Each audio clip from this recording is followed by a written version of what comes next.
Mulanje.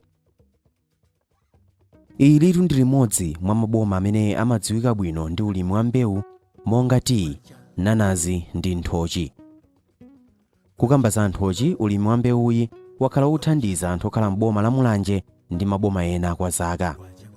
Koma zaka zapitazo matenda achisaka anasokoneza ulimiwu moti nthochi zambiri zinazulidwa, ndipo alimi ambiri amene amadalira ulimi wa nthochi akhala akukumana ndi mavuto osiyanasiyana pachuma. Pakadali pano mbewu ya nthochi tsopano yayamba kupezeka, ndipo alimi nawo ayambanso kupha makwacha kudzera mu ulimiwu. Kwa bambo Joseph Makoya amudzi mwa Nlapa, dera la mfumu yaikulu Juma m'boma la Mulanje, ulimi wa nthochi wabweretsa chuma chobisika chimene sankachiyembekezera. Ulimi umene timaukhulupirira mbuyo monsemu ndi othirira wa mbewu zakudimba, komanso ulimi wa fodya ndi ulimi wina ndi wina.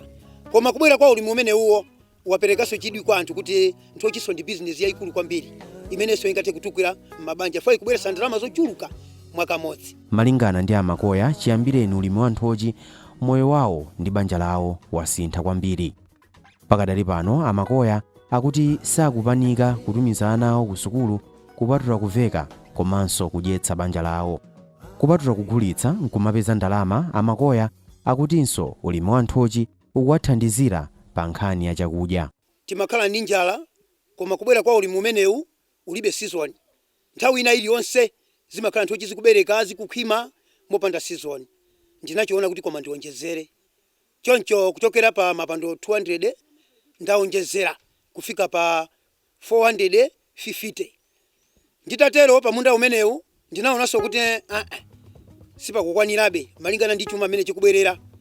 Choncho ndawonjezeranso munda wina umene ndazala mapando anthochi okwana 620. Kuchokera pamenepo pano ndimagulisa mbewu. Choncho mbewu mwana mmodzi ndimagulisa pa mtengo wa 500 wacha. Chonchi munda umodziwu umandipangira pa mwezi masakazi osachepera 500. Munda wina onso umandipangira masakazi umene uli 600 umandipangira masakazi okwana 1000. Choncho pano ndimalandira mabungwe komanso alimi anzanga amene amabwera kumandigula mbewu. Komanso kumbali ya nthochi zimene zikubereka malo ano zikuonekanso kuti ndili ndi makasitomala kuchokera ku Blantyre, msika wa Limbi, amene amabwera kumandigula nthochi pa muzi pano. Choncho mkoko umodzi wa nthochi amandigula pa mtengo wa 60,000. Choncho pa 2 weeks ina iliyonse ndimayenera kupanga 160,000 pa 2 weeks ina iliyonse. Choncho masakazi pa mwezi ndimayenera kupanga 500,000. Zimene zikuonekabe kuti masakazi pamodzi ndi nthochi yoberekayo zikupikisana ndi 2 pa msika. Sizikuthawana, zikuyenda ndi 2 chimodzimodzi. Choncho mavuto omwe ndinali nawo kandi okhuza njala pakumupanga pano njala inachepa. Chifukwa chonena kuti nthochi pamuzi pano ikubereka wiki ndi wiki.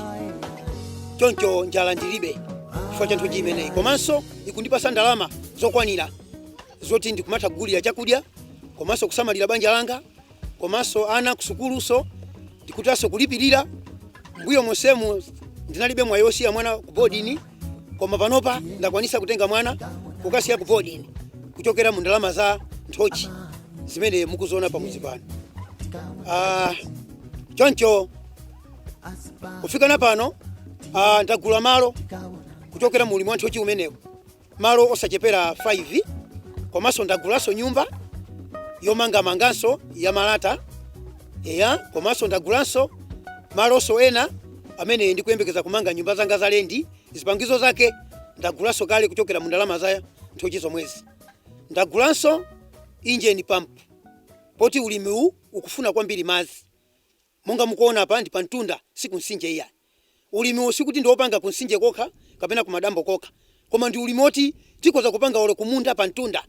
Nkhani yayikulu kwambiri tiyenera kubola zisime kenako ndikupezanso zipangizo ngati mathedo pampu kapena kupeza maota pampu ndikumapopera madzi.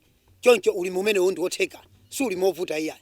Ngakhale akukumana ndi mavuto ambiri pa ulimi wawo monga kusintha kwa nyengo komanso akuba, amakoya akuti akupeza phindu lochuluka.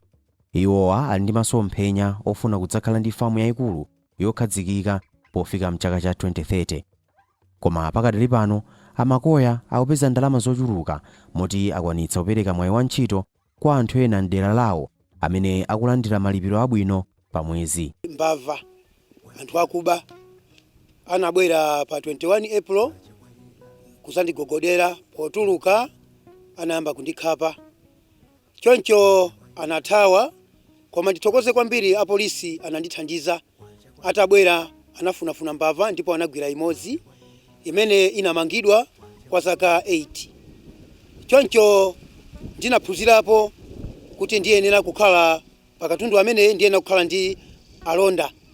Ndiye ndinalemba alonda awiri amene ndimatha kuwalipira mulonda mmodzi 25,000 pa mwezi. Ndalama zimenezi zikuchokera munthu wachimomwemo. Choncho ndinalembanso anyamata okwana 6 amenenso amandithandizanso ntchito pa minda imeneyi. Ndimalipiranso pa mwezi nyamata mmodzi 22,500 pa nyamata 6 ndimathanso kuwalipira mwezi ukatha. Komanso ulimi umenewu ndi ulimi woti umafuna kwambiri manyowa aziweto. Choncho panopa ndapanga plani yoti ndigule galimoto 2 tani imene itionesenso kuti ikhale kundithandizira pa ulimi umenewu pa kunyamula manyowa. Komanso ndifunanso nsogolomu ndekha amene ndizitha kunyamula nthochi zanga kumakagulisa ndekha pa nsika. Choncho chidwi chimene chonso ndili nacho, misikaso ndapeza kalenso mplantaemu ngati kupitisi komanso kumahotelo ena kumene ndizikwanisa ndekha kunyamula nthochi zanga pa galimoto yanga ndikupita kumalo amenewo. Komanso ndinali munthu mmodzi sindimadziwa kuti kodi ku banki akati banki imathandauza chani, koma kuchokera pa ulimi umenewu malingana ndi ndalama zimene ndikupeza komanso ndalama zimene ndili nawo ndinaona kuti sindingasunge nyumba, ndiyenera kupitanso ku banki. Choncho ndinakasegula akaunti ku FDH kumene ndayika ndalama zanga zochuluka kuchokera mu ulimi umenewu, zomwe ndikuyembekeza kugula galimoto 2 tani komanso ndalama zimene ndikuyembekeza kumangira manyumba pamalo amene ndagula ine kuti ndizipangisanso renti. Choncho chidwi changa ndi sogolo langa, masomphenya anga mmene ndikuwaonera ndikuonabe kuti ulimi ndaupanga kwa zaka 4, koma ndikuyembekeza kuti pofika 2030 ndiye kuti ndizakhoza kukhala ndi mwina magalimoto angapo, nyumba zingapo, komanso moyo wanga ndi banja langa ukhoza kukhala moyo osinthika kwambiri, komanso ana wanga akhoza kuphunzira sukulu ina iliyonse imene iwo angapite ndikhoza kukwanisa kulipira chifukwa ndi ndalama zambiri zimene ndikuzipanga pamalo ano. Komatu si amakoya okha amene akupha makwacha m'boma la Mulanje kudzera mu ulimi wa nthochi. Alimi pagulu la Namibobo m'mudzi mwa Tambwali ndi alamfumu yakulu Chikumbu m'boma lomwe la Mulanje nawo akusimba lokoma. Alimi watu akuti anayamba kuchita ulimi wa mtunduwu atangomva kuti mbewu ya nthochi tsopano yayamba kupezeka. A Henderson Selemani ndi wapampando wa gululi ndipo akutsimikiza kuti pali kusiyana kwambiri pa phindu pakati pa ulimi wa nthochi ndi mbewu zina monga chimanga. Titamva kuti kunja kuno nthochi zikutha kugwira sokolo Malawi, kamba ndi alangizi athu kuti ife tamva za nkhani ya nthochi ndipo ndi chidwi tagwira ntchito imeneyi, ndipo anativomera kuti chabwino tikamba ndi akulima komanso afawo tiona kuti chita motani. Ndiye atatiyankha kuti tikutheka kuti mbewu tipeza, tinayamba kufunafuna malo. Titapeza malo, anabwera alangizi anatuza mapangidwe ake, tinakoza malo aja mbewu inabwera. Itabwera mbewu ija tinazala inali 240 yoyambirira munda woyamba umenewo. Ndiye mukupita kwa nthawi ananamba kumachuluka munda muja tinamba kumachulukisa ndikunena pano tili ndi ana 919. Phindu talipeza phindu lochuluka kwambiri. Ndibwerere mbuyo kuti tili mmene ulimi wa nthochi ndi ulimi wa chimanga pakuoneka kuti ndi ulimi wina ukusiyana. Mwachisanzo tikuona kuti chaka ichi chimene chikuthachi takhala tikumana ndi mavuto osiyana monga mphepo ya namondwe wa ana komanso wa gombe. Minda imene inali machimanga palibe chachitika. Pamene mutakuona kuti nyengo zonse zapita koma nthochi tikuchita bwino. Ndiyo phindu loyamba ndi kuti nthochi siziona nyengo thenero sizimachita bwino. Chachiwiri mutakuona kuti tinayamba ndi ana okwana 240 kwa pano pati kukamba kuti ana 919 kuchimira kuti imene ndi phindu lalikulu limene tikuchita. Komanso kuonjezera apo takolorapo koyamba kumene tinagulisa 80,000 imene tayisunga ndi masomphenya amene tikuganiza masogolo kuti tichite. Kupatula phindu lochuluka, aselemani akuti poyerekeza ndi mbewu zina ulimi wa nthochi ndi wosavuta kwambiri komanso sumakhudzika kwambiri ndi mavuto ena monga kusintha kwa nyengo kapenanso matenda makamaka ngati mlimi akuzisamalira mokwanira. Mavuto amene akukhudzana ndi ulimi wa nthochi choyamba fayoti tachitulika foti timafunika kuyika manyowa. Nthochi kuti iziteteze ku matenda yena kukhala ndi manyowa okwanira amene kuti nthaka yokwanira. Ndiye vuto limene tinalo ndi manyowa. Ndiye tikuchita plan kuti tikagulitsa zokolola zathu ngati mukhale kotheka ndiye tena kugula ziweto zimene tiziweta kuti tipeza ku manyowa kuti tizika nthochi zathu. Chimene chingathe kunkopa choyambirira munthu kuti sate ku ulimi wa nthochi ndioti ulimi wa nthochi ndi opindulisa. Mali mwathu muno pansika chosavuta kunena pano mafoni timanda daily nthochi bwanji dikirani sasa kuti mbewu zina sizikuchitika chifukwa choti muno nthochi nzochepa ozifuna ndi ochuluka. Ndiye munthu atakukopeka foti 1 nsika sukuvuta, 2 ndalama ndizochuluka pogulitsa nthochi, 3 ndiye kuti sutangando kwambiri ndi zina zotero ngati imene machita mbewu zina ya fasizi kumana ndi mavuto osiyana akusintha kwa nyengo. Ochuluka misika tikusowa kuti kodi timene tutenjezera kuti tiate kuafikira anthu.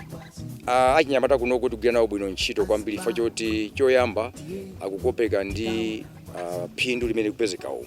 Chifukwa choti mwamuti achoke pano akafunefune ntchito madera ena akagwira umakuona kuti makasoma akabwera ndi kuti ndalama zili pafupi ndi achinyamata akukopeka kwambiri. Pali mgwirizano kwambiri pa nkhani ya ulimi watu wa nthochi ndi ziweto.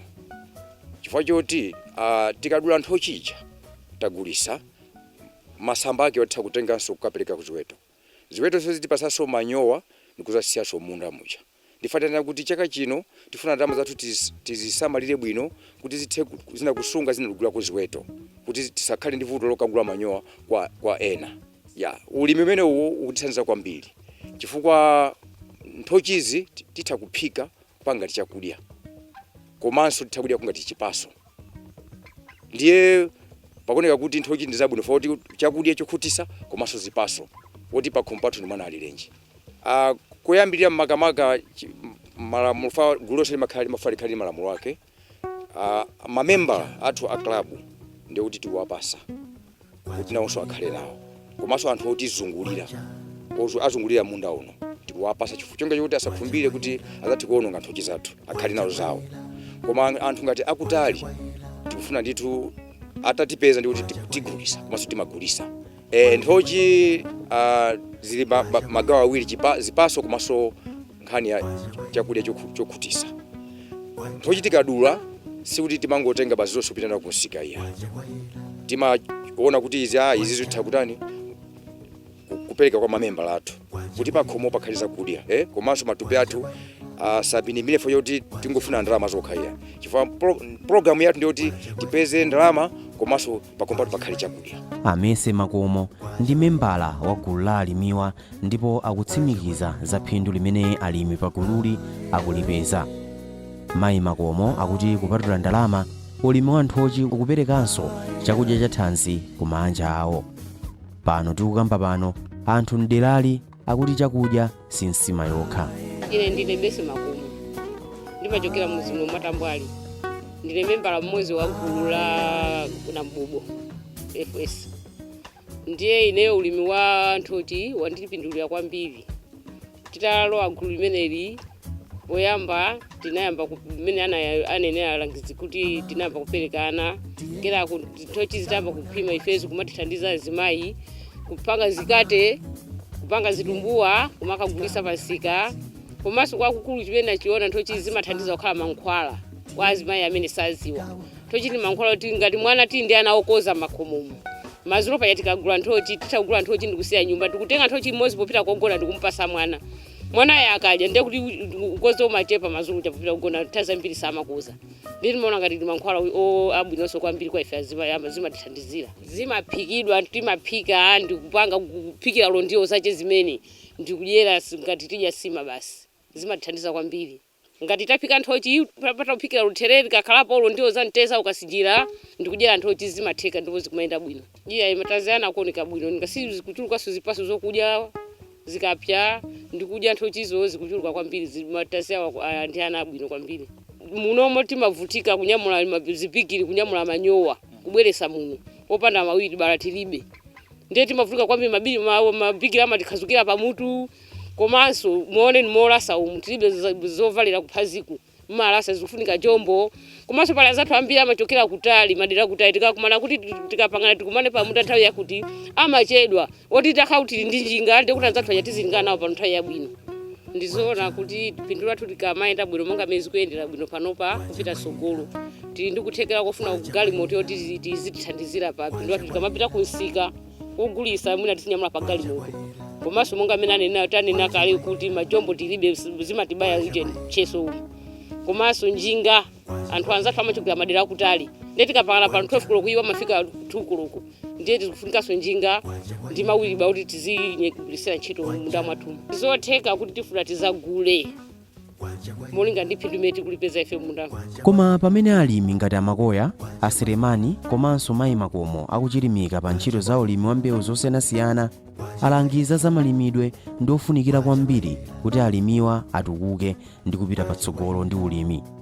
Azikani Soko ndi mmodzi mwa alangizi azamalimidwe m'boma la Mulanje ndipo akuti iwo ndi anzawo akhala akulimbikitsa alimi kuti azikhala m'magulu. Asoko akutinso alimi m'bomali akulimbikitsidwa kutenga nawo mbali msukulu za kumunda. Ntchito ikuyenda bwino ngakhale pakumapezeka zosiyanasiyana komano ntchito ikuyenda bwino malingana ndi pachiyambipo titapanga magulu athu tinagwirizana kuti tikhale magulu kuti ntchito yathu izi isamavute chifukwa nthawi zambiri kugwira ntchito ndi munthu mmodzi payekha kumakhala kovuta ndi bungwe litabwera la FAO kulima beta tinagwirizana kuti tipange magulu osiyanasiyana ndi umwe masukulu osiyanasiyana amene tingamathandizane nkhani ya sukulu nkhani ya ulimi mavuto amene amakumana nawo ku nkhani ya ulimi kena kamene tinabwera tinafika mpaka panopa kumathandizana kumagwira ntchito limodzi kumaonekirana apo ndi apo kuti kodi apa vuto likakhala choncho tingapange chani. Alimi nthawi zambiri si wonse angamvesese chifukwa kuvesa kumakhala kosiyana ena amavesesa mwachangu ena amavesa pang'ono komano kuti tiyitengere tonse tiyende limodzi ndipake timavesesa kuti tizikumana pafupi nkumaonikirana komanso iwonso akamapanga zinthu zija asamangokhala zingopanga kugulu konkuno iyayi azizitenga zomwe takukambirana panopa azikazipanga kumakomo kwawo kuti cholinga chakuti asamayiwale kapena mwina azivesesa kapena azisatira kapena aziona bwinobwino azizisatira kuti kodi zikumakhala bwanji kapena ulimi kumayenda bwanji. Nthawi zambiri ife kwambiri ife ngati unduna wa agriculture timalimbikisa kwambiri choyambirira timalimbikisa kwambiri kuti akhale m'magulu kuti tizaphunzitsa ulimi wosiyanasiyanawo chifukwa pawo sangakwanise tikalimbikisa chonchicha iwowo chifukwa nthawi zambiri amakhala anthu ambiri alimi ambiri amakonda kupanga zimene zinthu kugulu kucha akakhala kumakomo kwawo osapanga ndife timayesesa kumasatirabe anthu aja kugulu aja tikafika kugulu kuno ndani akupanga izi tipange izi tikatero timasatiraso nthawi zina m'makomo mwawo kumasatira kuti akupanga chani kuti akuzisatiradi cholinga chakuti pamapeto pake akhale ndiza kuti zokwanira kwambiri nkhani yaikulu yambiri yomwe ndasokale kuti nkhani yakusintha kwa nyengo kupangisaso kwambiri kuti mwina ulimi usayende bwino makamaka nkhani ya mbewu zina monga ngati chimanga imakhala kuvuta ngati nyengo imene ikusinthira tilengere ngati mmene chaka chinochi chimanga chinauma chifukwa choti kunalibe mvula sinagweyenera mapeto ake komano chifukwa mvula sinagweyenera anthu sanakolowe mokwanira komano anthu ngati akunokuwa ali ndi mwayi chifukwa choti anapeza mwayi wa ulimi utiwo uwu anthu chifukwa anthu timalimbikisa kuti alimbani azilima mbewu zosiyanasiyana zomwe zingamapirire nyengo monga ngati ya chilala ndi makamaka pa mbewu zina zomwe zingapirire ku nkhani ngati imene kunyengo ngati yazuwa ndi mbewu ngati ya nthochi chifukwa nthochi imabereka chaka chonse tipake timaningisa kuti ngati mwina yakutheka mwina mbewu zina zivuta komano kunthochi kukhala kwatani apulumuka. Choyambirira ndi chakuti Farmer Field School yatithandizira kwambiri ife azilangizi kuti ulangizi wathu uphweke chifukwa chakuti Farmer Field School komweko tiso ndi azilangizi timaphunzitsanso azilangizi azathu akumiza amene amatithandizira ntchito zina zomwe ife alangizi sizingakwanise kuti mwina tikafikire alimi onse. 2 china ndi chakuti anthu aja amakhala pagulu futi amakhala pagulu pakanthawi kamodzi timakumana ndi anthu ambiri amene mwina kuwafikira kwake kumakhala kuvuta kuti tizenda munthu mmodzi kumafikira mmodzi koma kakhala pagulu chonchipa timaziwa timakhulupirira kuti takumana ndi ndani ndi mabanja kapena 30 kapena mabanja 60 pakamodzi amene amatithandizira amene timaona kuti kapena mwina ulangizi umaphweka pa chifukwa cha chimene chocho. Nkhani ya makoya aselemani komanso amakomo ndi opatsa chidwi ndipo ikungotsimikiziratu za phindu limene lilipo mulimi wa mbewu zina monga nthochi. Kudzera mu ulimi wa mbewuyi alimiwa akupeza ndalama zochuluka zimene agwiritsa ntchito kugula katundu osiyanasiyana kuphatikizapo chakudya. Tamvanso kuti ulimi wa nthochi ndi wopindulitsa kwambiri kamba kuti kupatula kugulitsa nthochi yeniyeniyo ku msika wopezekeratu alimiwa akuphanso makwacha chaka chonse pogulitsa mphukira.